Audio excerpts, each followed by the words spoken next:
Have you ever regretted a movie you've done? Oh, yes. Praised a movie publicly and personally, hated it so much and wondering what the hell am I doing here? No, I haven't. So there's a mantra. If I don't like it, I won't go out of my way to praise it. I'll be like kind of neutral about it. So next time I'm neutral about something, you should know. Exactly. We should just see your Twitter page.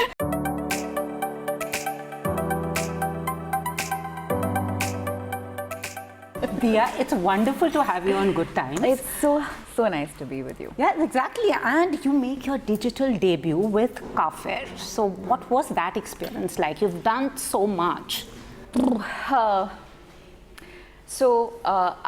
think there was really three reasons. One is that as an artist, I've hungered to play a part like this. And the second thing is that it's a once in a lifetime opportunity to be a part of a narrative that is so humane, so compelling and so powerful, and it has so much nobility in it.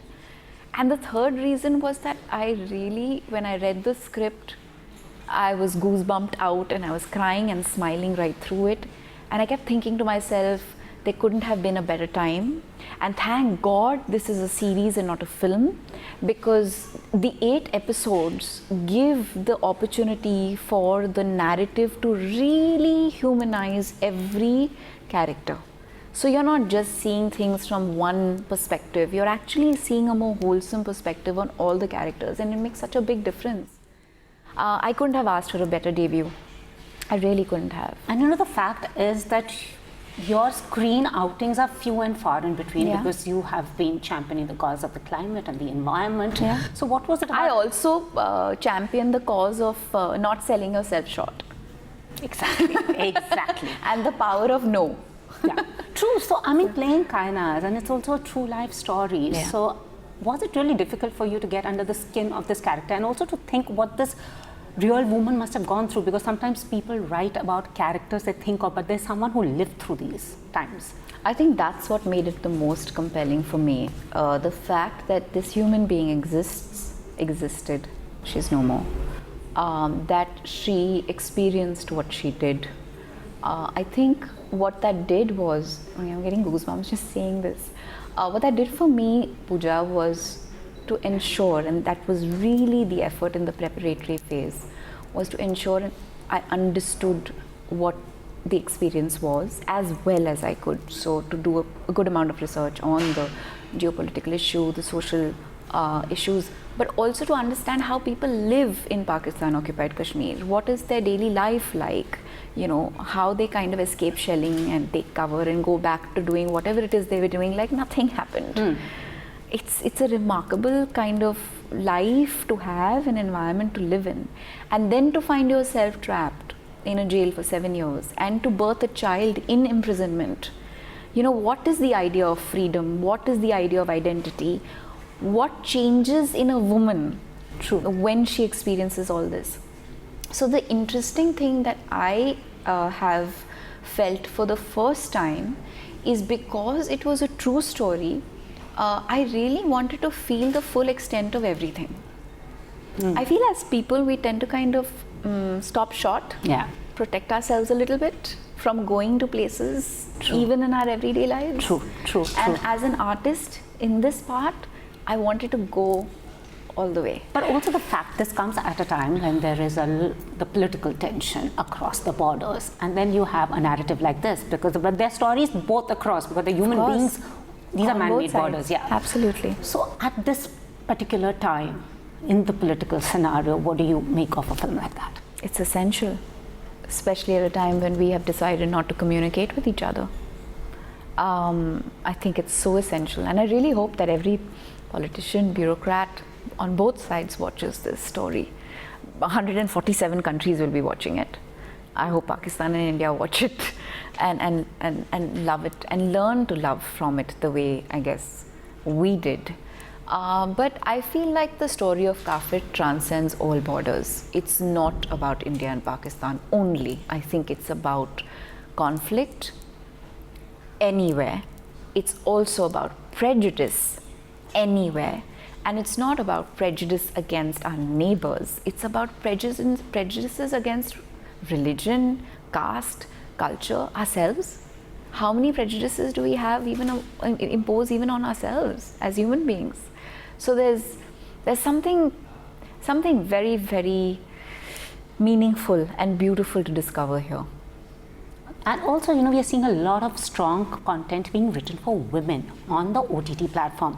Is that encouraging and liberating also for you as an actor? Absolutely, deeply. I think as a producer, as a feminist, as an artist, I feel empowered by the OTT platforms. I think this is a golden time for us to really scale up on the narratives that we need to scale up on, and also just bring more focus onto, I mean, for me, Kaafir is actually the perfect balance of a male-female character. It just doesn't happen. Either it's a female-dominated dominated narrative, or it's a male-dominated narrative. But here is like a perfect yin and yang situation. And also, I mean, you've also turned producer. So, what's the difference between Dia the actor and Dia the producer?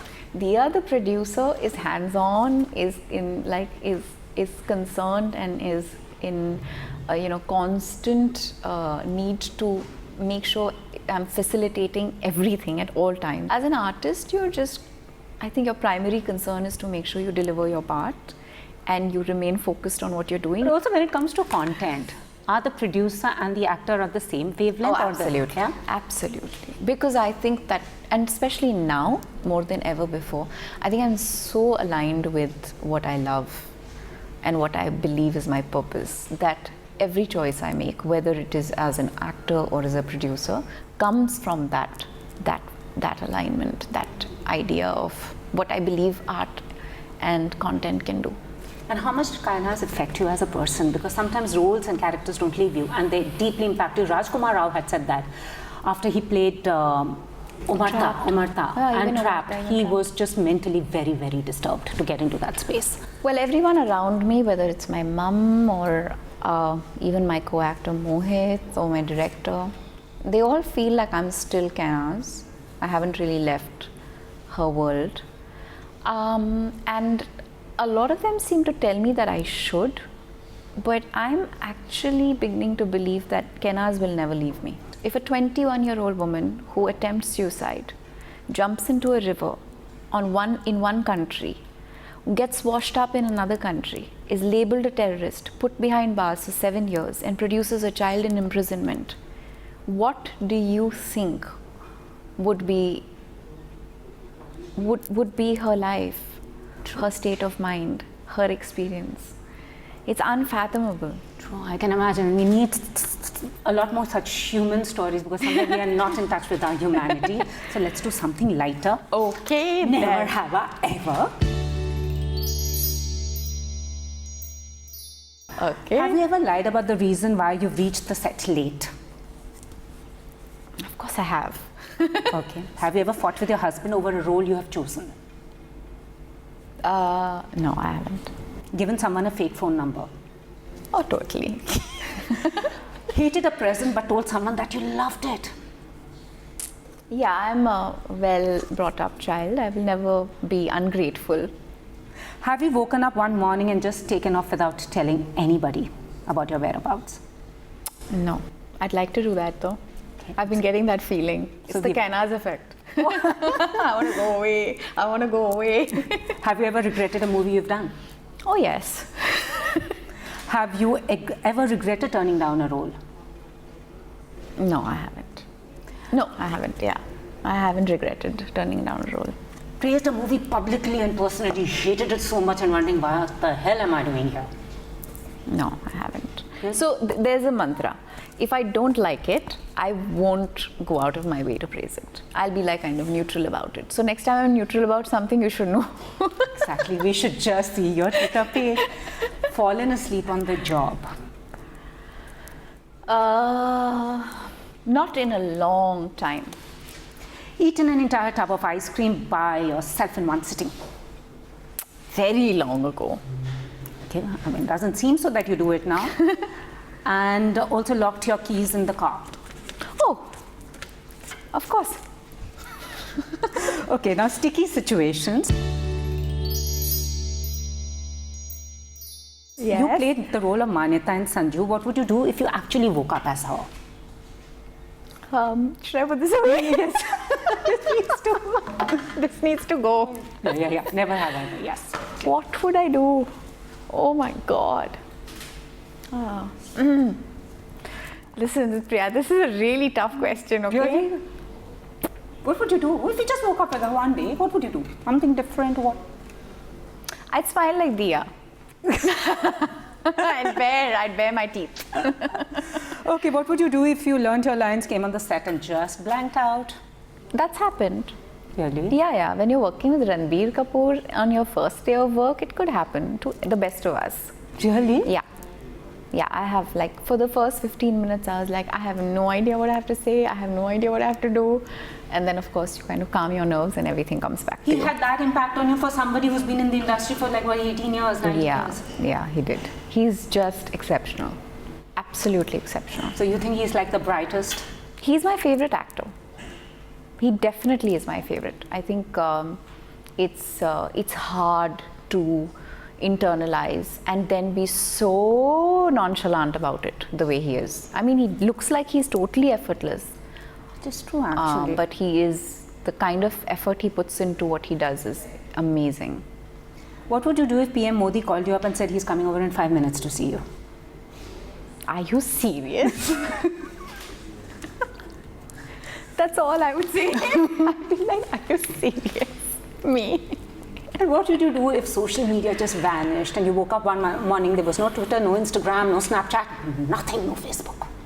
I wouldn't be very happy about it, because I think that these platforms have really, while there's been a lot of negativity, I think there's been a lot of good that has happened because of these platforms. Like some of the narratives that we've been able to create, and so many bust stereotypes, bring knowledge to people, especially as a UN environment ambassador and now an SDGs ambassador. I feel like these platforms have given me the opportunity to bring science to people, just bring so much more awareness. I think they're fantastic.